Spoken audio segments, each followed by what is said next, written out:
All right, what's going on? Jamal here, the Beneficial Blerd.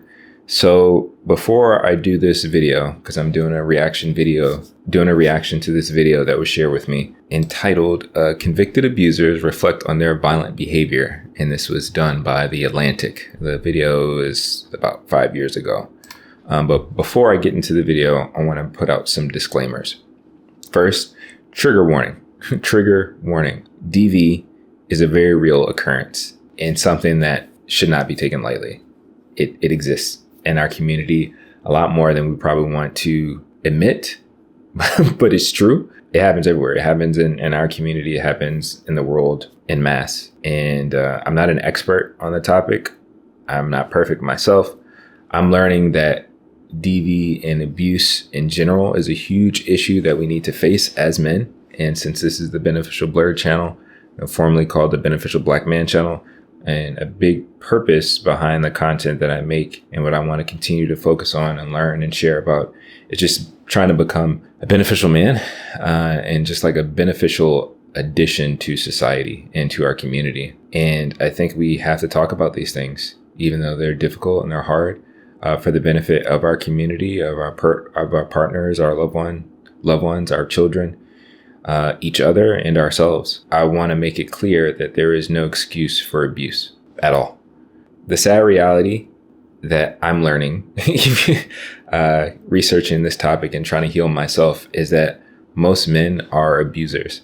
All of us have the ability and the capability to be abusive. We've been raised in a world that thrives and runs off of abuse. And abuse can take different forms. It can be physical, sexual, financial, and probably the most undetectable, or the one that's not talked about the most, is emotional abuse. I know it's difficult to look at, to acknowledge, and even accept, but it's all around us. And sadly, seeds of it exist in every man. A big reason for that is patriarchy and misogyny. It was difficult for me to accept, but every man has misogyny baked into him, and it takes intentional hard work to get it out. I'm hoping looking at videos like this and discussing this topic that we can start to do work to unlearn and to become beneficial, because we need to, so that we can grow and change. Let's get into the video. Again, it's The Atlantic. If you want to go watch the original, I'll put the link in the description if I remember to do that.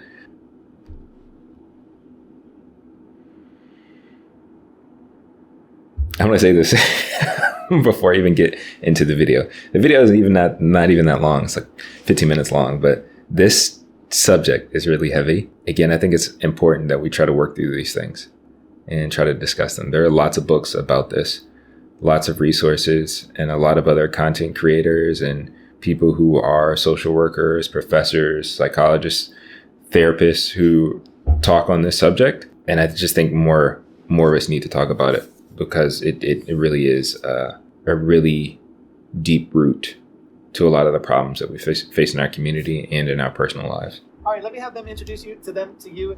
Do a brief version. Do your name, what you did, and what group number you're on. John, group number 9, ninth week. Had a little altercation with my wife and grabbed her arm, and that's the physical abuse that I committed to my wife. I'm gonna keep on. I'm on class 19, and I'm here because I dumped my wife's purse out on top of her, and she called the cops. They want to press charges. The DA picked it up. The first thing I wanted to touch on, I kind of took some notes in my reaction, is that one of the biggest things that I know we wrestle with when it comes to this subject, especially as men, is that we overlook violent acts as abuse. And it sucks because we often take lightly the violent and aggressive things that we do. We do that even when it comes to how we treat one another, even more specifically when it comes to either children or women, other people in our lives. Like, it sucks that we deny it or can't see it as abuse. So like in this situation, the first two guys they talk about, the first guy was like grabbing my wife's arm. Like, that kind of behavior is violent and abusive. You don't need to touch anybody for anything, even if you're having an argument or whatever, especially not a woman or a child. We don't need to do that. And I can, from the video, at least my impression, the guy has some level of remorse and shame from it, as he should, because we shouldn't act like that. We shouldn't treat other people like that. And we definitely shouldn't treat our significant others that way. But yeah, the guy saying like dumping his wife's purse on her. Like some guys will say that, oh, that's not that big of a deal or whatever. Or we see it even treated as like humor, as in like pranks. So, I've seen a lot of videos, pranks of people getting married. Guys will like throw cakes or like smash cakes in their wife's face and think it's funny, And I'm not even talking about like the cute, oh, it's just a little bit on the nose or whatever, or something on the cheek, but it's just like, no, I'm going to like smush this cake in her face and like throw it at her and like do ridiculous stuff, not knowing and not willing to admit that, no, that's abusive and that's violent. What I'm realizing is that as men, we self-coddle ourselves when we try to avoid words like abuse or violence. Oftentimes we just write it off like it's just, boys will be boys, or that's just how men are. And that sucks. And it's that sucks. That's avoidant. And it creates a lot of room for harm and continued bad behavior. The thing is, we have to be able to own up to and accept what things really are. And if we don't do that, we can never change. I learned about this. This thing is called a Kubler-Ross model, or Kubler-Ross change model. But it's also, which is interesting, it's also used for grief when people are going through grief. And so this is the process that a lot of people in general go through when it comes to change or even dealing with grief or whatever. So you have this initial stage of shock, surprise, or shock at the event. Then you move into denial. So disbelief, looking for evidence that it isn't true. Then you go to frustration. And in some of the models, it describes it as anger or, violent reactions. So recognition that things are different, causes some anger. Then there's a low point where there's depression. So you move on. And then this one is a little bit more detailed, but it talks about experiment, initial engagement with new situations or new ideas or whatever changes. Then you make a decision, learning how to work in the new situation, feeling more positive, and then integration, changes integrated, a renewed individual. So this is the process that a lot of us go through. And this is more than just events. It can be ideas. It can be technology. Like a lot of people, it was a hard process of, most recently dealing with the pandemic and stuff, in 2020, dealing with Zoom. So there was this level of like, oh, like this technology, I have to face it. I don't really want to deal with it, frustrated dealing with it, but eventually you just have to accept it, this acceptance, and you move on and you develop it and then you integrate it into your life. So like now everybody FaceTimes or uses Zoom calls or team calls or whatever. Like that goes through that process. A lot of us, this is just a general example of the process of dealing with change in our life. But I think a lot of us as men are stuck right here in the denial, frustration phase. And some of us are here too with a shock, but like these first three phases, this is where we are when it comes to a lot of the things that have been shared online, particularly about like emotional intelligence, when it comes to relationships. People want to call it the gender wars and things like that. There is this shock and denial that things aren't what they seem. You know what I'm saying? Like that relationships, marriage, a lot of things that we were taught to be a certain way aren't that way. Believing that, oh, all women like this kind of man or anything like that, or this is what success looks like and all these things. And there's just this denial there. And I think the abusive nature and violent nature that is associated and that can be seen with masculinity, and some people want to call it toxic masculinity, we deny it. We don't want to accept it. We don't want to accept that, no, there's some stuff there that's really trash and that we need to unlearn and we need to let go of. And I believe a lot of us as men get stuck at that denial stage. And that's part of the baked in privilege that comes within patriarchy, that we don't have to accept it. Like, no, again, boys will be boys, men will just be men. This is just how it is. Y'all can call it toxic masculinity if you want, but this is just how it is. Y'all are just trying to push feminism on us. You're just trying to keep us from being men, all the excuses on and on and on. And we can deny, and still hold on to the benefits of patriarchy as long as we can. That's what we want to do. That's what we want to try to do. And it's not helpful. It doesn't create growth. It stagnates us. And I think that's part of the loneliness epidemic or crisis that is happening with us as men. We're not trying to face that there is some real stuff that we need to admit that is sabotaging us. That if we keep holding on to it, we'll continue to use it. We'll sabotage ourselves. We won't be able to have healthy relationships. We won't be able to be healthy in general. We'll be stuck. And I think, again, looking at the Kubler-Ross model, and I'm sure I'm going to reference this in future videos, but we got to get out of that denial and frustration and anger phase and actually get to like acceptance and get to a place where we can start integrating new ideas and beliefs into our lives so that we can become healthier, and so that we can be beneficial for our community. Being a violent crime. My name is Grant. I'm gonna go back. I'm here because I dumped my wife's purse out on top of her, and she called the cops. Didn't want to press charges. The DA picked it up as being a violent crime. And so with this guy, again, this kind of touches on the denial thing a bit. Him saying, you know, the DA picked it up as a violent crime. Yeah, I could imagine doing that. Like most women, and I'm not trying to be like stereotypical, but most women carry a lot of stuff in their purse. Even if it was just their phone in there, like dropping a phone on somebody's head, like, but if there's keys, phones, wallet, cosmetics, there's pens, there's things in there that could cause harm to somebody. And if we're shaking it out violently, yeah, that's going to hurt somebody, potentially hurt somebody. So yeah, that's a violent act. It's not like the DA had to say like, oh, well, I guess this is a violent act. No, that was a violent act from what it is. But again, we can't deny that stuff. Like we have to take a step back and stop looking at it through this twisted lens that, again, all men are conditioned with, so that we can see stuff really what it is. My name is Grant. I violated a restraining order. My name's Todd. I'm Mark. I'm Michael. I got in front of my wife and I slept. I recorded her. I pushed the wall. Caught my wife cheating on me. Punched that guy several times. Hit her a couple times. A lot of screaming and yelling, pushing and stuff. Sorry. Again, trigger warning. This stuff is just hard to hear. Knowing women who have experienced these things is really heartbreaking that this stuff happens. And it's happening right now, to the extent, to the extreme of the loss of life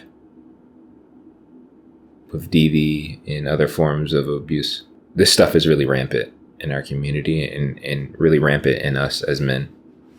And again, it's something that we shouldn't take lightly.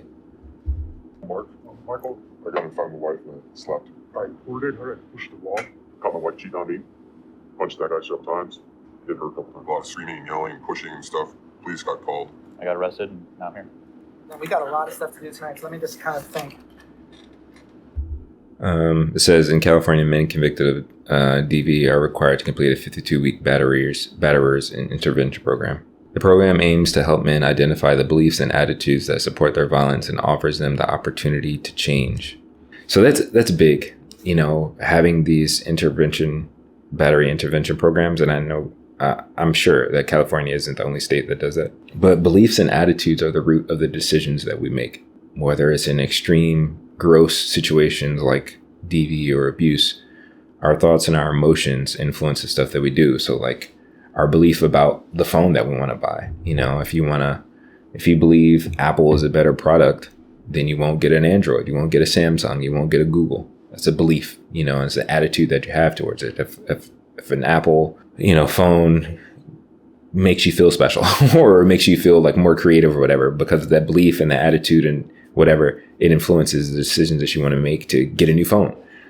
And sadly, it's true in how we treat other people. And again, in these gross situations where people are physically violent and domestic violence and being abusive, like for you to get to a place of abuse, of physical violence, in this case, there is some internal wiring that helps you to believe it's okay. And that stuff has to be changed. And again, all men are conditioned with a lot of these beliefs and attitudes because of patriarchy and misogyny. It's pervasive. It's pervasive in all of us. Like we're all conditioned with it, and it sucks. It really sucks. I got 2 progress reports. I got to take care of Robert. We're going to bring Grant into group, and then we've got to do acceptance and encouragement.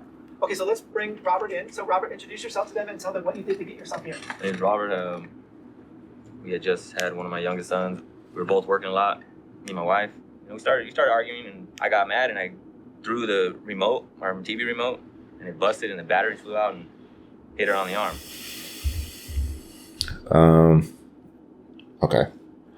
Throwing the TV remote. I'm gonna rewind it a little bit too to get more of his full thought. But first, like, emotional outbursts like that mixed with physical behavior is abusive. Like, whether he hit his wife or not directly, or the battery, whatever, bouncing off and hitting her, that kind of behavior gets covered. That kind of behavior, just those explosive outbursts, is covered in emotional abuse. So it's abusive, even if you're not physically putting hands on somebody. It's intimidating. It's a type of intimidation. And as men, we often overlook the impact our presence has on those around us. Whether you're a big guy or not, like, I'm not that big of a guy. Like, I'm tall, but I'm thin, you know, like, I'm thin. But just being a man in general, you can be threatening to those around you. And this topic is touchy for me because I'm working to unlearn a lot of toxic and violent behaviors, just like a lot of men who want to admit that they have them. And in that process, I've come to learn, I've done stuff like this too. Like, early in my marriage, during arguments and disagreements and stuff like that, I would become pretty animated and expressive in how I was communicating. And for me, I didn't notice that it was a problem, but my wife shared with me how intimidating it can be when I take up that kind of space. Like, again, if you're bigging yourself up, if you're talking really loud, like, it can be intimidating, you know? Again, it doesn't matter if you're 5 foot or, 100 pounds. Like, it doesn't matter. As men, like, there's something about us that can be intimidating. And the reality is, men are intimidated by other men, even though they may not want to admit that. But, like, my wife shared with me how intimidating it can be when I talk like that, when I communicated like that, when we're having disagreements and stuff like that.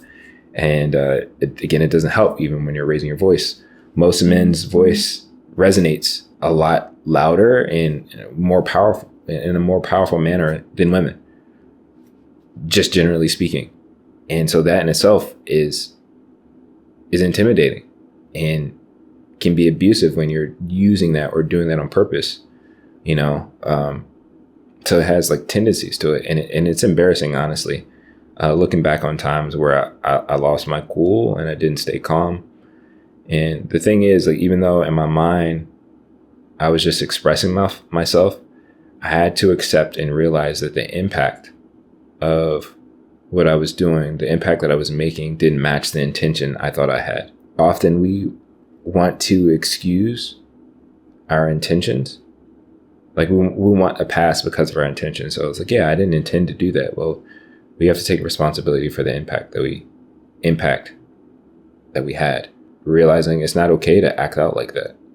It's not okay for this guy to throw a remote across the room just because he's angry. Like, it's violent, it's abusive, and it's not something to overlook or take lightly. And, again, I would encourage you, like, to try to reflect back on how you react and respond in intense situations, or just generally. Some men can be very aggressive, even though they, again, want to say, like, I'm just being a man. Like, no, like, you don't have to talk like that. you don't have to talk like that. Again, whether it's with other men or whether it's women and children, you don't necessarily have to talk like that. Yeah, you have to be careful of that. We started arguing, and I got mad, and I threw the remote, our TV remote, and it busted, and the battery flew out and hit her on the arm. She had a bruise on her arm. No, I mean, I always grew up knowing that, you don't hate women.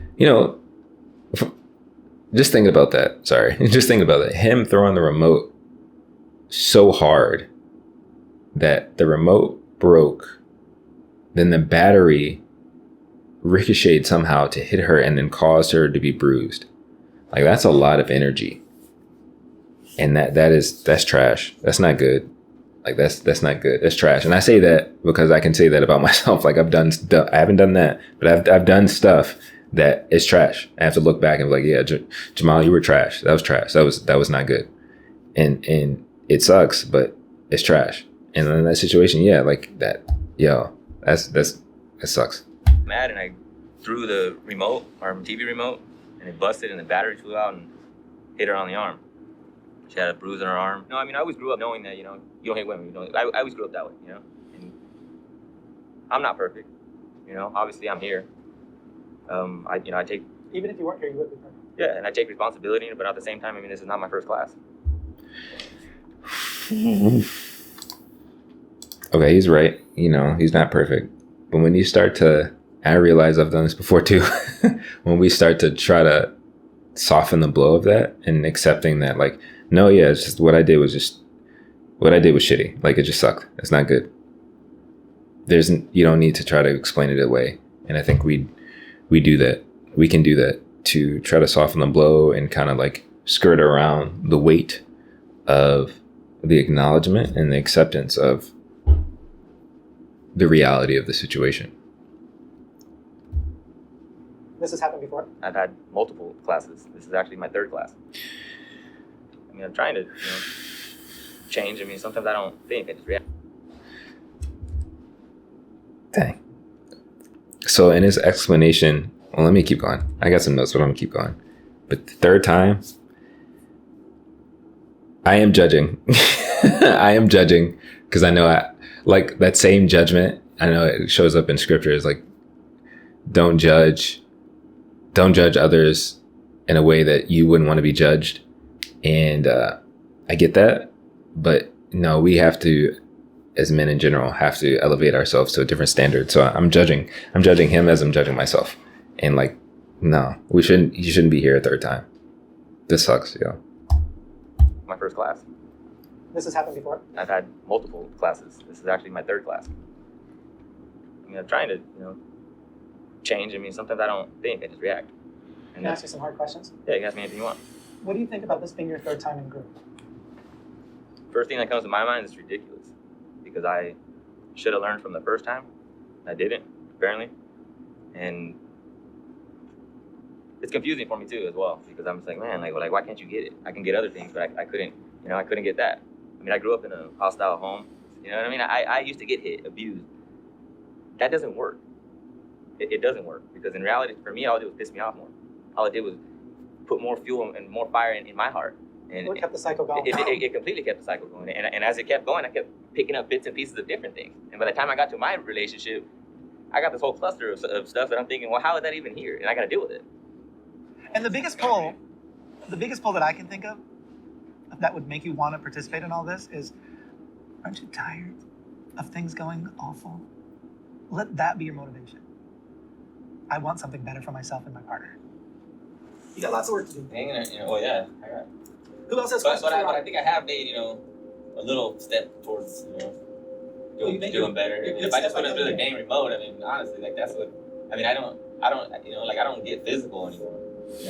Throwing a remote is physical. Yeah, but it wasn't intentional, like throwing it at her. It was, Intentions are irrelevant. I know, but So what is it's but I have gotten better though. That I know. Okay, I'll give you that. But what I want you to try to avoid is minimizing. All right, so there's a lot there. So he said if he didn't throw the remote, and that he doesn't get physical. The first thing I wanted to say is like he used butt quite a few times, and we do that when we're trying to again dodge or deflect or find a way to not accept the full reality of a situation, and it gets to the root of why he's probably still where he is. Like, there's still a level of denial and deflection and avoidance in this whole situation, dealing with himself. And the thing is to start making real changes in our lives. And again, I'm saying this to myself. I'm saying this to myself as well. Like, we got to let the full weight of everything soak in.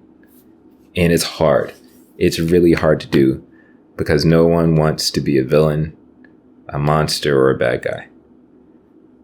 But to really address the deeper issues that we have, you got to face that villain that even if you don't want to see or don't want to acknowledge is actually in you, that monster that you don't want to admit is there is actually in you, and that bad guy probably is you. Like in this situation, all the men in this room, participating in this thing, they're the bad guy. And it requires a hell of a lot of work to accept that and to change that. And it really is hard. And accepting it is part of that first step to try to work on that. And if he can't do that, he can't make any progress. The facilitator was just touching on minimization, and that minimization is a big thing. Again, no one really wants to face the reality, the full possibility that they're effed up or that they do bad things. And I think there's a level of pride and ego in us as men that we don't want to accept that. Like we don't want to, because there's always that gap, right? There's always that gap of where I'm not as bad as this person. So like even in that room, I'm sure those guys are sitting there and they're sharing their stories or whatever. And one guy might be like, yeah, I punched a wall, but I didn't hit my wife. Like I didn't actually put hands on her. So I'm not as bad as that guy. Or the guy who threw the remote. Well, I threw the remote, but I didn't even punch a wall. I didn't go that far. And there's always this comparison, and that hinders us and that stops us doing that comparison and that kind of competition. It hinders us from really sitting and accepting the things that were really jacked up about us. Like it doesn't matter if anybody else is in the room or not. If you're in there, you gotta focus on yourself and accept yourself and put those blinders on to be like, yo, I'm effed up. I am a monster. I'm a villain. I really am a bad guy and I need to change it. And to start making any improvements, again, you have to accept it, like full on. And the thing is, I know a lot of guys in the red pill community or manosphere community like to use the word accountability, especially when it comes to trying to hold women accountable or whatever. We as men need to be held accountable more than anyone. If we focused, honestly believe this, if we focus more on addressing our issues, our beliefs and attitudes like this class that they're doing in this class, and all of that, instead of shifting blame to others, we could actually start making some progress. I honestly believe that. Intentions are irrelevant. I know, but So what is it? I like Lady said that intentions are irrelevant, because again, it's the impact. It's the impact that matters. Because again, you can have all the good intentions in the world, and I've done that too. Like, oh, I'm intending, but if you don't execute it, it don't matter.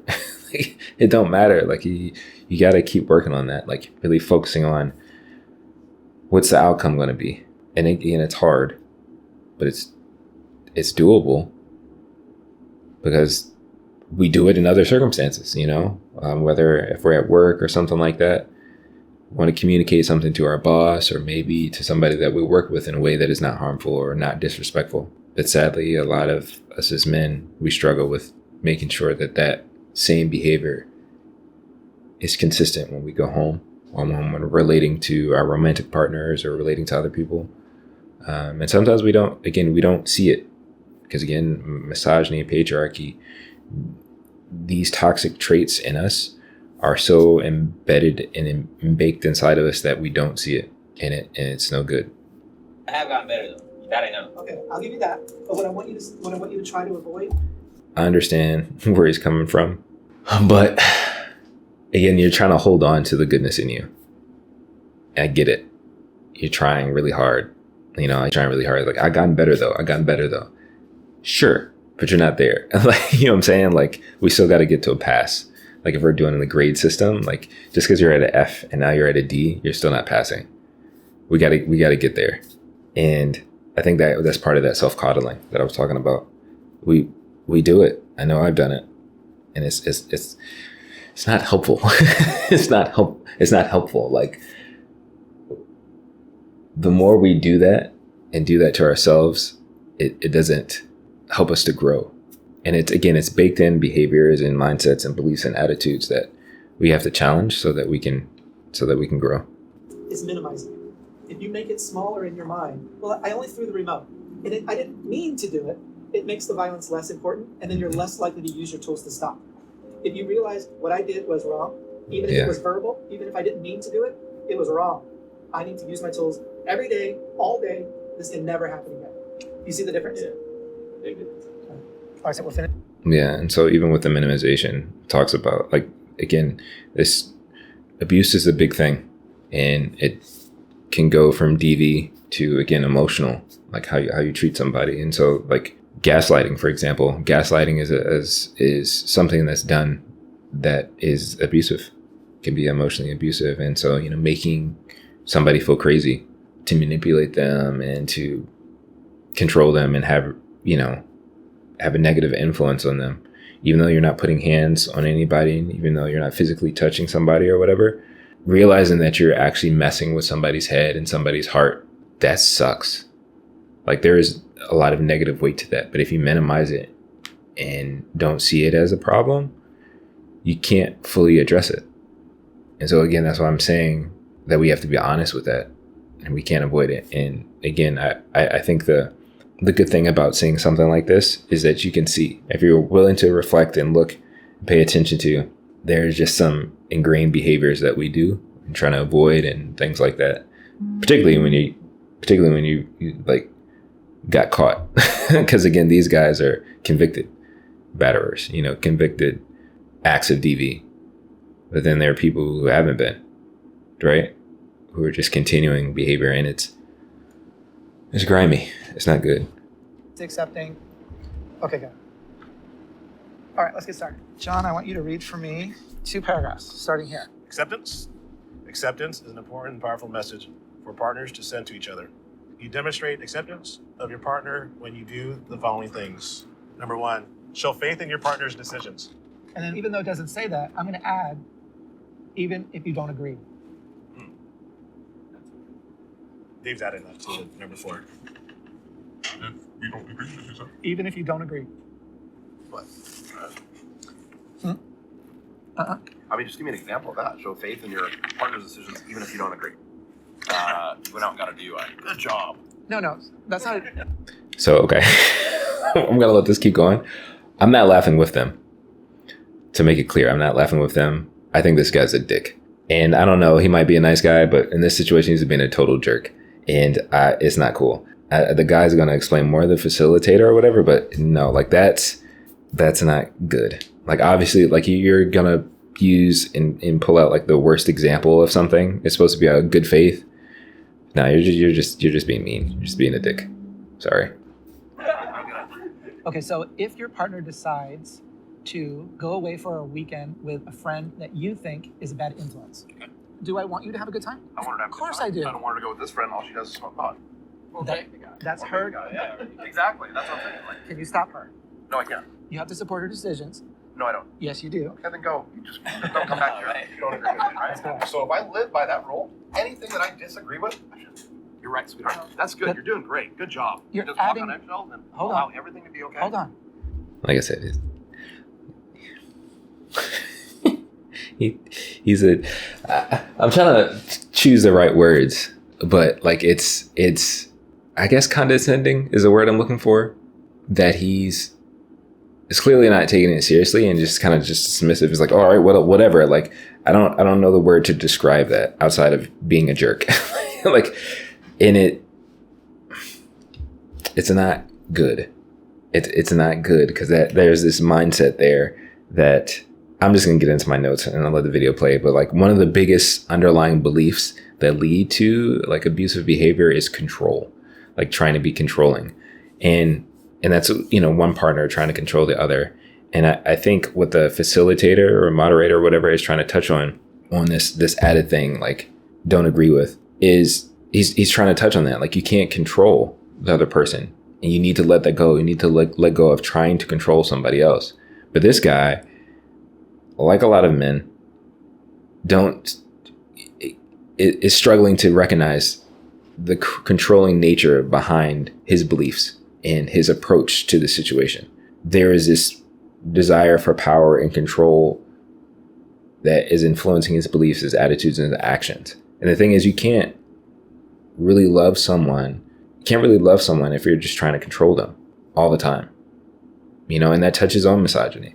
Because there is this inherent belief that is tied to misogyny and patriarchy that women are just stupid. Like, they're just this childlike, ditzy, small human that's not as powerful and strong and as logical as men. And they need to be like wrangled and held under control and led, because if they aren't, they'll go buck wild crazy. They'll just lose it. And what comes to mind for me is, which is tied to tied to religion, which has a lot of misogyny and patriarchy tied in it deeply. Think about the way Eve is described, or women are described in scripture, that like, oh, they're just fooled, they're just beguiled, deceived by like angels, and we have to be there to protect them because they're so not smart. Like they're so immature, they're whatever. And it's gross. It's gross, it's misogynistic, it's oppressive, it's dismissive, it's condescending to treat women not as equals and to see them as children. Where for me, some of the wisest and most in tuned people that I know are women. Spiritually, logically, everything are women. And I have regrets of things that I believed and I said as a younger man, because I was locked in to a lot of the patriarchal, misogynistic stuff that comes with like Christianity and comes with religion. And what we're seeing here is this guy is trying to control, like, and not agreeing with the idea that he can't. He can't, like the facilitator is saying, it's like, you can't control her. You can't, like, you need to be supportive. You need to make room for her and allow her to be a human, just like you're a human, and stop trying to keep her from living. And I think, again, part of the patriarchy, part of misogyny, part of the abusive nature and toxic beliefs and attitudes that have been ingrained in us in this world that we live in, it seeps out in our relationships when we try to control others. And it's trash. Like, men and women are equal. Very often, I mean, honest to God, women are smarter than men. Like it's true. If anything, we probably need to be more controlled than women. But yeah, like that's part of that. Like, that desire to control and have everything go your way or to happen the way that you think is best can very well lead into abusive behavior. You don't agree with me, right? So if I live by that rule, anything that I disagree with, you're right, sweetheart. That's good. But you're doing great. Good job. You're just walk adding- on eggshells and Hold allow on. everything to be okay. Hold on. You're adding parts of the rule that we're not saying. That's one I don't agree with. The one No. you added on the bottom. I understand that. It doesn't say that you have to, it says show faith in your partner's decisions. It doesn't say that you have to stuff your feelings. It doesn't say that you can't have communication about it. Oh, okay. But you can't control their decisions. This whole part is about acceptance. They get to do what they want to do, even if you don't agree with it. Something I want to add there too, because you just mentioned, like, and you can communicate or share your feelings about it. I think that can be tricky too. Like, going back to the emotional abuse aspect of it. In this situation, I don't know this guy. This guy, this guy, I don't know this guy. The vibes that I get is that with that little caveat that the moderator gave about, like, you can communicate, the danger to me about that is, in wanting to communicate how you feel about it, him to his partner or whatever, that can be used as an abusive tool as well. Again, because you can communicate in a way that's intimidating. You can communicate in a way that emotionally manipulates somebody, and that's abusive. But since most people don't see that as abusive, they don't see that as violent, they only think of throwing remotes across the room or physically putting hands on your partner as abuse, that registers and is like, oh, I can do that. You know what I'm saying? I can do that. But no, like, you need to understand the layers behind that and how that is not good, and that's toxic as well. It's violent and it's manipulative and it's abusive as well. Again, I don't know this guy. Hopefully that's not the case. This is 5 years ago. I don't know. Currently in this video, in my response, trying to identify that, like, that's not a space. Just because you can communicate things, you still have to be mindful of how you communicate things, and understanding that communication and how you show up can also be a tool of toxic and negative behavior. The whole part is about acceptance. They get to do what they want to do, even if you don't agree with it, even if you don't like it. And it's your job as a partner to be supportive. and have a conversation. And if they still want to do it, they get to do that. But you're looking at this through the lens of an unhealthy relationship. Mm. And that's the part that you've got to take those goggles off. No, I'm not. I'm not trying to be stubborn about this. I'm just trying to say I'm not going to agree with everything. That guy laughs because he's like, yeah, you're being stubborn. I'm like, you're being stubborn. That's literally why he laughs. No, I'm not. I'm not trying to be stubborn about this. I'm just trying to say I'm not going to agree with everything. That's correct. You're saying if I show faith In her decision. in her decision. It doesn't say agree. Okay. Showing faith is not agreeing. So explain that then. Who can help him out? The faith isn't about, hey, we have a serious problem here, because there's problems listed to that. This is about a decision that you're unsure of what the outcome will be. Have faith in her that she will make the right decision when she does. Do you see the difference? Okay. And with that, like the having faith in her, again, it challenges the misogynistic thoughts, because the idea of like, I'm looking down on my partner, that she isn't smart enough, she isn't responsible enough, she isn't whatever enough to be able to make good decisions. In that's trash. That's trash, you know. And again, that's stuff that's ingrained and baked in us to see women that way, that they're just gonna go out and do crazy stuff and just be super irresponsible, when in reality, more often than not, we are doing the dumb stuff. And it's messed up. It's really messed up. But again, that those beliefs and those attitudes are impacting this guy and a lot of men's behaviors and the way that they see women, which again leads to abuse. Are we ready? Okay, go. Okay, Grant, introduce yourself to them and tell them what you did to get yourself here. Well, I'm in a little bit of a trickier situation in the sense that I didn't actually do anything physically violent except. I know he's going to keep going, but the fact that you said except, that means that it was physically. If you have to make an exception, that means it was. And again, it ties to the denial thing. We do that. Like that's really, we got to not do that. And it's hard. Again, it's hard. It's really hard. I'm not saying that it's easy, but we have to do that. Like we can't make exceptions. Like if it's told to us this is what it is, we got to accept it and process it and deal with it. But let's keep going. Do anything physically violent except break the grip that my mother had on my daughter, her grandchild, because she was dragging my child along to the point where I thought she was going to pull her arm out of her socket. I remember seeing. So I've watched this video a couple of times, but I'm just thinking about that. I don't know the grandma, but I could be wrong. I don't know how old the child is, but I just don't see that happening. I don't see a grandma pulling a child so hard that the arm was pulled out of the socket. I feel like that's hyperbolic language. I just don't see that. And repressing every urge to just throw a haymaker and knock her out. Because when you hear your child crying in pain and you're watching that person hurt that child, you don't want to let them keep doing it. She called the cops because, once again, she was drunk. And she sent me to jail saying I had assaulted her. I showed the officers where she'd scratched me. And they said, well, since you have a restraining order, we're just going to take you. Let me clarify about what we do in group. Yeah. So our group is only for. Why did you have a restraining order?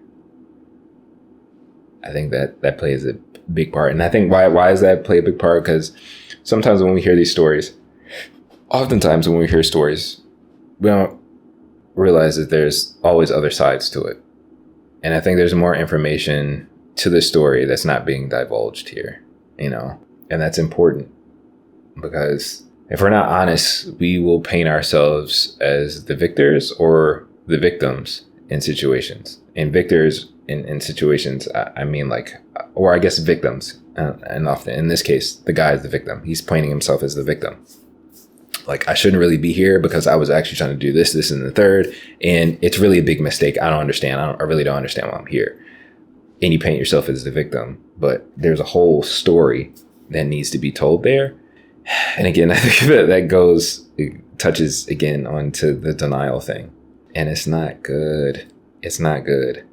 And I understand, especially when it comes to the topic of abuse or dealing with toxic traits or whatever, denial is like one of the first hurdles that we have to deal with. And I think as men in general, that's a big thing that we need to deal with, is denying, going back to the Kubler-Ross thing model, like that shock and denial. It's like, what? I'm an abuser? I'm violent? I'm toxic? Deny. Like, you just want to deny it. And I think we just need to accept it. And some stuff, even though it may not be intentional, it's because it's ingrained in us. We've been conditioned to be toxic. We're conditioned in a patriarchal society that's misogynistic, that's violent, that's abusive, that's neglectful, that's all these negative things that I'm sure we've experienced more than likely from other men, but we don't want to admit it. You know what I'm saying? Like, but we'll be in shock and awe and denial when it comes to us, or realizing that, yeah, we are the problem and we have to work on this and work on ourselves. At least that's how I feel. That's what I see in this situation. This guy is painting himself as the victim when he shouldn't. Let me clarify about what we do in group. Yeah. So our group is only for you. Right. So in here, we're only going to talk about Grant. We can't talk about mom. We're not going to talk about dad. We're not going to talk about ex-wife, because they're not here and I can't help them. I can only help Oh, you. I don't expect you to help them. Okay. So the legal part of what happened. So I'm learning there's subtle things that we do, or that people do that like is unnecessary. So just that little comment, it's just like it's a jab. It's like a self-defense jab. It's like the guy's just trying to explain, it's really about you, and then listening to this stuff, and it's just kind of like, well, I know. And he's like, you just keep fighting back. And we got to work on that. We got to work on that, because again, that makes it difficult to be helped, and it makes it difficult for us to change. That's just something I notice. Just little things. And I know I've done it before too. It's just little things, that immediate reactions, again, trying to protect yourself. And it's just not good. And is you violated the restraining order by not having peaceful contact when you grabbed her hand and then you slapped her, which is assault. So that's the part we want to focus on. And hold on. So who's got questions for Grant? Oh, wait. So he slapped her? Okay, so yeah, there's more to the story. Again, all right. About his violence or his history? I just have one question. Like, you have to be honest with yourself and know your character defects. Work on it. If you work on it honestly, I think you'll be a better person every day. But you have to be honest with yourself first. I appreciate, and as we get through the video, and gotta wrap this up soon, because I've been doing this for a long time. I appreciate that there are some guys in this group who I believe are trying to do the work. I can't vouch for any of them. I don't know any of these people. But just in that instance, the guy trying to encourage acceptance for this other guy, Grant, is definitely an important first step. Like, there's a lot more work involved, and it's ongoing. I've heard it explained when it comes to dealing with like abuse or healing from abusive behavior and things like that. It's similar to overcoming an addiction. Like, you never stop fighting for your sobriety. So like, it's a daily ongoing process. Like, you constantly have to fight against that toxic abuser stuff that's in you. It's the same. Like, we're constantly learning and growing to get away from that.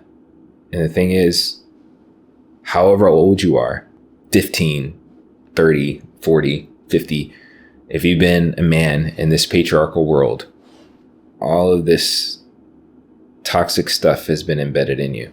And we really have to sift through and pull it out and tear it out, and constantly. And sure, some of us are better at it than others, but it never stops. Like, constantly have to keep fighting it.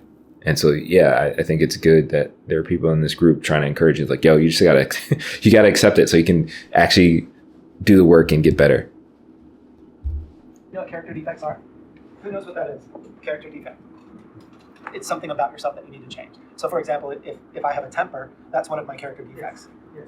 So it sounds like what Bowen is suggesting is maybe you should take a look at yourself and identify what are some of the things about yourself that you do need to change. Take an inventory. Does that make sense? Anybody else have thoughts or questions for Grant? Stepping back a little bit on character defects, how would you define character defect versus morality or morals? So sometimes we may have been raised to view a certain issue in a certain way, and as we get older and times change, we need to take a look at that and see if the way we were raised looking at that particular issue is still working for us. Okay, so growing up in a time period, you can have a certain set of morals. With time marching on, that actually can become a character. I mean, if you don't change or adapt. Yes. Yes, I agree. Mhm. Good point. Okay. So the thing I'm coming to understand about patriarchy, and I know in other videos I've talked about the idea of the Matrix. And I still believe it. I think the Matrix is a cool movie. This is a theme that I'm going to hold on to because I think it's very relevant. Patriarchy and other things that are come with the Matrix and stuff that we live in, all of it's intertwined together. And the system wants you to hold on to things that benefit the system as long as possible. So whether it's racism, sexism, patriarchy, misogyny, classism, the list goes on and on and on and on. But times change, thankfully, and people are trying to help it change. Very often it's women who are trying to get it to change. And the hard part is changing with the times and realizing when the machine is actually trying to keep you in a toxic and harmful place. Because the truth is patriarchy is harmful to us as well. This matrix, society, whatever you want to call it, even though we benefit from it more than women do, is still using and abusing us. And truthfully, a lot of our sisters have been pointing that out for years, but because of misogyny, because of misogynoir, we struggle to listen to them, which doesn't help us or anyone really. So like the loneliness epidemic is a result of patriarchy. And if I think about it, I will try to link to some videos that talk about that. It's just, again, we're blinded to it because there is some benefit that we're getting from the way the system runs as men. And it's not good. And like the guy was saying, or asking the question about like morality and the defects and stuff like that. No, it's like all together. Because some people want to reference, again, in the red pill community and manosphere kind of stuff, they like to reference like the 50s or the 40s and like that's how things should have been. And that's how our marriages, I want my wife to be like that. I want my marriage to be like that. But there was tons of abuse happening then. But it was harder for women to financially provide for themselves, harder for them to get out of, like to file for divorces. It was harder for them to deal with a lot of stuff, but times have changed. And so women are getting out, which makes sense because that abusive nature is still there. Even if it's, 60, 70 years later, that stuff is still there, still baked in, all those things that weren't addressed, still there, carrying on into the millennium. Like it's trash. It's just trash. But again, the system and the programming wants you to keep upholding these garbage things for your benefit, and so the system can stay alive. But no, the Matrix sucks. It's not good. It's terrible. It's killing you. Like it's killing you. That's about what he said. I mean, it's not that I don't like who I am. It's I hate how I have knee-jerk reactions, even if they're only thoughts, even if it's nothing I've ever acted on. The impulse of like, if somebody yells at me, the first thing I want to do is square my shoulders off and look. So, okay. When he says, it's not that I don't like who I am, again, acceptance. It's hard. I get it. But when he's talking about those knee-jerk reactions, those are a part of you. That's a part of who you are. So like, if you are, because he mentioned, the facilitator mentioned, like if you have a temper, that's a character defect.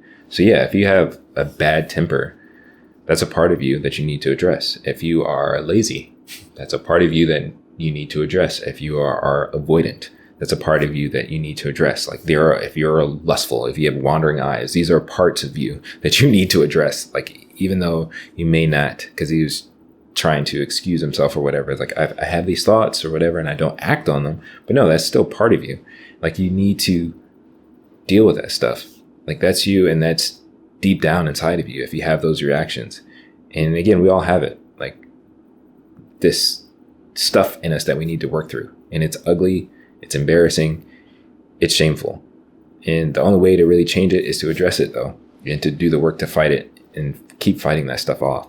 If somebody really struggles with lust, like you have to look at that thing and like, I got gross when it comes to lust, and I got to fight it. Like I got to like really, really work at it, and so that I can be changed. Like going back to the Kubler-Ross chart, like you get to a place where you start applying things, like you accept some things, you apply some things, you start integrating new things so that you can overcome that and change from that. Somebody yells at me, the first thing I want to do is square my shoulders off and look them straight in the face, because that's what I always witnessed as the way to respond to hostility. We learned that from social life, especially as men. It's like, oh, be strong, be masculine, but don't be aggressive, don't be mean, don't be hostile. And be nurturing and supportive and kind, but not lose your masculinity or your essentially what is defined as being man. So again, what he's talking on, and I can tell that he's struggling with how to word it, because I think most men do, which makes sense. That's time again pointing that to me is at least identifying clearly that the issue is patriarchy, because like you said, what we understand a man is supposed to be, and the definition that we've been given is trash. So like there's truth to the stuff that he said, but that doesn't mean those things we've learned are true or beneficial. There's a lot of things we've been socialized with as men that's trash. What we have to do is question and challenge all of those things in all areas of our lives, and it's not just romantic relationships, but all of our relationships, and even our relationships with ourselves, like how we look at ourselves, how we treat ourselves, how we talk to ourselves. All that stuff matters, like for some, I think for a lot of men, I feel like we have to like negatively talk to ourselves. Like we have to like be aggressive with ourselves to do stuff. And that may not be the best. There's a difference between being assertive and then like saying like you're ugly, like, or being like real mean to yourself. That's not very healthy or loving. Sadly, honestly, I think a lot of us as men, we really struggle with a level of like low self-esteem, but even more intense, like self-hate and self-loathing that we ignore. And we ignore it by misplacing that anger towards others, or we distract ourselves with sex, drugs, alcohol, porn, games, video games, whatever. Like we distract ourselves from really like addressing that there is something in us that we really, really don't like about ourselves. And we're trying to like overcompensate and deal with it without actually addressing it. That socialization and stuff is handed down to us through patriarchy, and it's not good. Let me pause And just for a second. using the hostile thing, yeah. Because I want to bring in what you said at the beginning. Okay. So it sounds like what you were saying earlier is it's not that you don't like yourself, but you don't like what you learned. Yeah. Okay. But the good thing about what you're going to discover about Yeah. this class is we're going to give you the tools that you didn't Yeah. get when you were growing up. Okay. Who else has questions for Grant? We got it. I don't have a question, but Grant, we're all here because of some form of craziness and our behavior, and you're going to have a ton of information just thrown at you, like already has happened. And the sooner you just jump in, sink or swim type of issue, the sooner you're going to kind of get it and maybe absorb it and take from it what you can. We're not here against you. We're here with you because of our behavior, and we're all here because we want to improve it. So the sooner you can just jump in and swim, the sooner you're going to get it. So all these outside circumstances, because we all have them, father's gun, stepmother, whoever's, whatever, that stuff doesn't really matter. You're here because of you, and you're here because you want to improve yourself, and we're here to kind of help you do that. So the sooner you just give up, in a sense, the sooner you're going to do it. Again, I appreciate that there are guys in this meeting who are trying to encourage you to just like accept it, and you just got to accept it so you can do the work. The thing that I wanted to comment on is that he says something like, we're all here because we want to improve. And I really wish that was true. I've learned that a lot of men, kind of like at the beginning of the video, the guy who threw the remote, who's been there 3 times, that this was his 3rd time, they want to do just enough to like get out of trouble. They want to do just enough to stop being bothered. And they don't want to, they're really honest with themselves. They don't really want to actually change or be changed. And that's really, really hard to try to like convince people to do that. It's really, really hard to try to convince ourselves or convince other men to do that. A lot of us don't make changes until something intense or hurtful happens. And it's really, really, really dumb that we do that, that we're like that. Many men that I hear who like talk on this kind of subject when it comes to like emotional intelligence or relationships or, you know, trying to heal from like toxic behaviors or whatever, a lot of their stories is like the knowledge that they developed and the knowledge that they gained, it was after their first or second marriage. And that's heartbreaking to me because the hope is, and the desire is, you wouldn't have to do that. Like you wouldn't have to have harmed and caused pain in somebody else's life that you had to get a divorce or a relationship had to end or you had to go to a court-ordered training or whatever. And the thing is, we don't have to be that stubborn or prideful or egotistical to get to that point, but a lot of us are.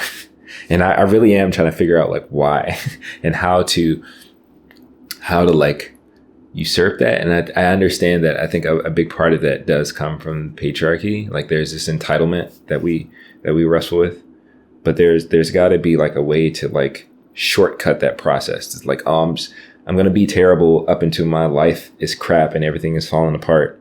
And now I change. Because we all do it. You know, whether it's at a job or I just got fired again or whatever, like we get to these breaking points.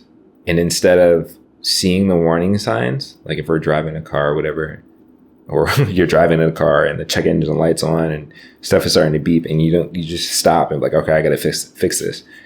Like we get to the place where we hit the wall and now it's like, oh crap, I got to fix it. And then we're like being thrown through the windshield.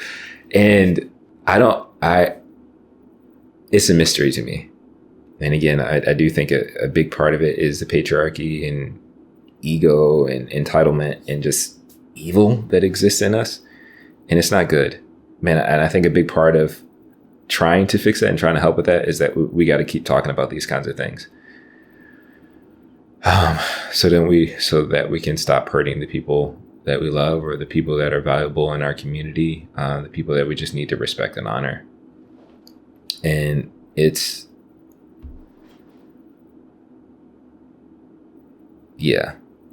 just grimy. It's grimy. Obviously, it's court mandated treatment, so you didn't decide on your own that you need to be here. Look, I just said it. You're court ordered to be here. So if you weren't court ordered, would you really work on it? That's the typical hard part that people have to get over that hurdle. And like you were saying, the faster you get to that place, the quicker you're going to absorb all kinds of great tools that we're going to teach you. Any other questions for Grant? No. So what I want you to do this week is I want you to find your 3 physiological warning signs that tell you you're about to lose it. So what you're going to do is you're going to start to use your body as your first line of defense. Any thoughts? All right, you guys have a good week. Behave yourselves. A little note that I wanted to make. This is something that I find interesting, or is interesting to me. And I do think it's part of the unlearning and dealing with like patriarchy and misogyny and all those things, is that I wonder how many of the men in this room and in this meeting would listen to the facilitator if they weren't court ordered to be there. And the reason that I say that is because I feel like a lot of the guys who do this kind of work, like the facilitator, who are trying to like help with like the emotional intelligence and helping to deconstruct stuff and deal with the attitudes and beliefs and behaviors, a lot of guys who are like that don't come off typically as masculine per se. Which I understand is connected to the crappy beliefs of misogyny. Because anything that doesn't seem hypermasculine or could be, in some people's eyes, considered feminine is seen as inferior and shouldn't be respected. And it's a trash belief that if we don't change, will continue to be continue to be harmful towards women as well as it is to ourselves, because we restrict the capacity to grow and develop into healthy human beings. Like the facilitator is just there to try to help them. But again, I'm curious how many of those guys would actually sit down and talk to that guy or ask that guy for help if they weren't court ordered. Because most of the men that people look for online, to try to be better men, they end up looking like, I don't think these are good examples, the ones that I'm about to list, but this is what a lot of men and young men turn to. Fresh and Fits, Kevin Samuels, Andrew Tate, people that fit into the paradigm of what masculinity is supposed to be and fit into what patriarchy is, selling to us, that you're supposed to be this alpha man kind of person. Or I think people are starting to avoid using the word alpha and they want to use sigma. So they're using all these different types of versions of men or masculinity, and they aspire for that. But when it comes to somebody that's more in touch with themselves, their humanity, their femininity, their well-being, that is oftentimes antithetical to what we're sold in the patriarchy about masculinity or what being a man is, we write them off, and it's not helpful. And of course, if there are women who are trying to share stuff with us to help us, we write them off because it's like, well, you're a woman, you don't know anything about men. They relate to us all the time. Women have been dealing with us since the beginning of time. I'm quite sure they know a lot, and they can help us a lot if we wanted to actually be helped and listen.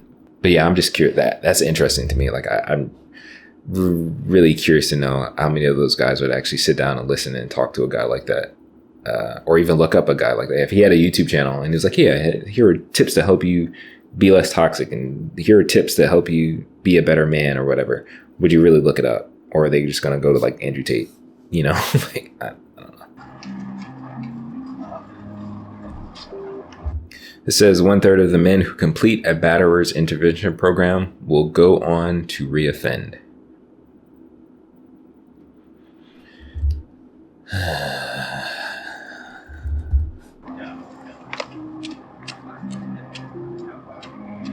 In over half of the cases, it will be with the same victim. Okay. So that was that video, but 1/3 is crazy. And the sad part is this is just batterer or DV cases that were reported and convicted. Like, that's 1/3 of those that are like on file. And it sucks because abuse is so pervasive in our society that we overlook it. And it's really heartbreaking. Because again, abuse extends past the physical. It shows up more than just throwing things across a room or whatever. Again, it can be sexual, it can be financial, it can be emotional. And it's so pervasive that we overlook it, and we kind of just, as men, have tolerated it and made room for it and just kind of ignore it. But we, as men, we got to accept the role that we play in perpetuating this kind of behavior in our communities. Whether it's you or whether it's somebody you know, abuse and the systems and ideas that use it to stay in control, such as patriarchy, capitalism, imperialism, they have to be stopped, because it's destroying the world around us. It's destroying those we say we love and care about, and even ourselves. And I understand that it's a big obstacle, like trying to tear down the patriarchy. People have been trying to, more specifically women, have been trying to do that for decades, for a long time.